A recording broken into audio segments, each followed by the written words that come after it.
talking to you guys about how to change disc brake pads. There are basically two main types of braking systems on an automobile.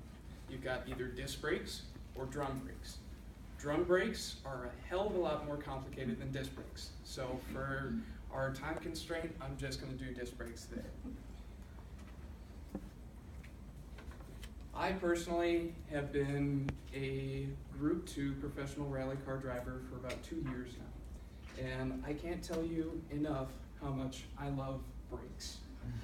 If I didn't have good brakes, you see those group of people right there? They would have been roadkill. Because I came into that corner about 60 miles an hour.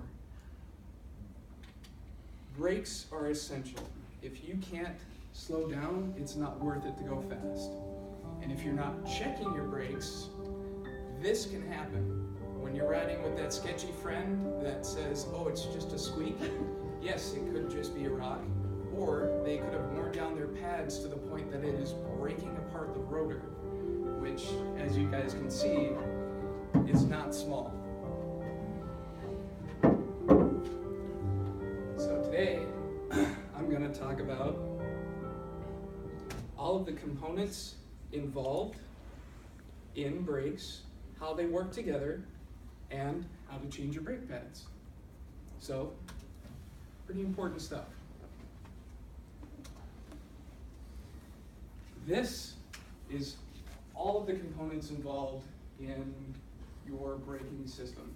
Most people will look at it and be like, okay, I'll just jam the pedal and they'll work, without knowing what a vacuum power booster or a brake reservoir or a master cylinder or anything is. And the more you understand your vehicle, the better driver you're going to be. So aside from the obvious, the brake warning light and your pedal, what will happen when you're braking is when you engage the pedal, your car is actually using the vacuum pressure from the engine that goes into a reservoir to actually increase the amount of pressure that you're putting against your pads.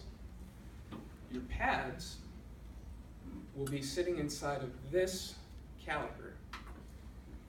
If you can see from the inside of the caliper, there's a little hollow spot, and that's because somebody had taken out the piston of this caliper. But essentially all a braking system is a hydraulic piston setup. So you're pushing fluid under pressure against a pad that'll squeeze the wheel and slow it down. But you're actually not squeezing the wheel, you're squeezing the rotor. So this caliper will rest on top of a bracket, on top of the rotor, and as soon as you apply pressure to the pedal, it'll apply pressure to the rotor, thus slowing down your wheels. So from the pedal, you get the vacuum booster, and then you get into the master cylinder. It'll distribute even fluid all the way out throughout your brake lines, and then engage those pads. A little bit of a closer look on that, you can see this is the rotor that we're talking about, and this is the bracket that the caliper is actually resting in. It's pretty easy once you've actually, how many of you guys have actually taken off your own wheels? Okay, how many of you guys have done your own brakes? Nice, okay. So once you've got your wheels off, it's pretty easy. These two bolts on the back side of the caliper will come off, and you should be able to jimmy that piston back, because it's still going to have pressure on that rotor, and slide the caliper off. Once the caliper's off, then you can get inside and you can change out the pads. So these are the pads that, and I'm sorry I didn't have any to bring with you guys today, but they're either made of a synthetic or a rubber compound that's high temperature resistant, because you guys could see in the first video just how hot that got before it blew apart into a million pieces. Brakes are really, really durable. Once you've completely disassembled the caliper and you've gotten down to the pads, you switch out the pads, you throw them in, back in their bracket, and you'll just reassemble everything as you did. But the one more probably most important thing that I think a lot of people forget is that you need to bleed your brakes. Bleeding your brakes basically means you're running fluid through those brake lines until you get air out of the system. If you've got air in the system of your lines, you're going to get uneven braking pressure or no braking pressure. So either one tire will lock up and one will keep spinning, or you'll have nothing. And unfortunately, I don't have enough time to show you guys the process of how to bleed brakes, so I guess you're SOL. But I added a link in my slide. These guys are really good about making it straightforward and showing you how to bleed your own brakes.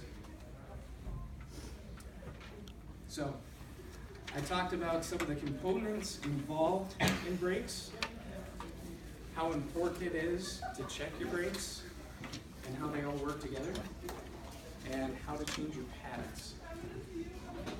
Always remember that brakes save lives. It doesn't matter how fast you can go if you can't slow down. Changing your own brakes will save you about $60 to $100 a year, depending on how fast you drive the car, on somebody else to change them for you. And lastly, knowing your brakes means knowing your limits. What's most important for me as a driver is I need to know what my car can handle. Because if I push past the boundaries of my car, I'm not only the only one in danger, but anybody else around me is potentially in danger. Any questions?